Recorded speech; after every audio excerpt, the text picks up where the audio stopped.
huge news here today with James Rodriguez, after being a free agent for a couple of months now, is making his way to the MLS, and he'll be playing for Minnesota United, which is a team I really did not expect.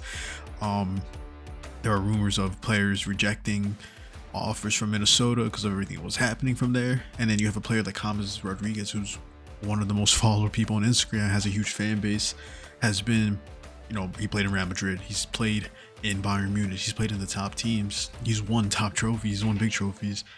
And for him, after stints and stints of, playing in in Greece, playing in Mexico, playing, all around in Europe, he's making his way to MLS, and I think this is great for MLS. I wanted him to be, usually you think of these sort of players that will play for like Galaxy, LAFC, Inter Miami, maybe a New York City team, maybe a New York, but I didn't expect the Minnesota United, which they did have a good season last year. They placed, here we can see they placed fourth last year in the MLS, and now with the new season starting in 2 weeks.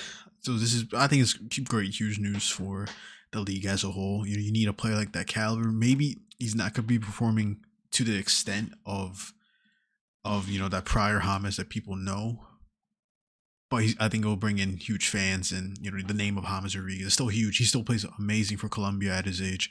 He booked them to a final of a Copa America. So he's 100% still a talented player. It's just he hasn't done it in club level probably since his Everton days. In Olympiacos he didn't really do well. Mexico didn't really do well.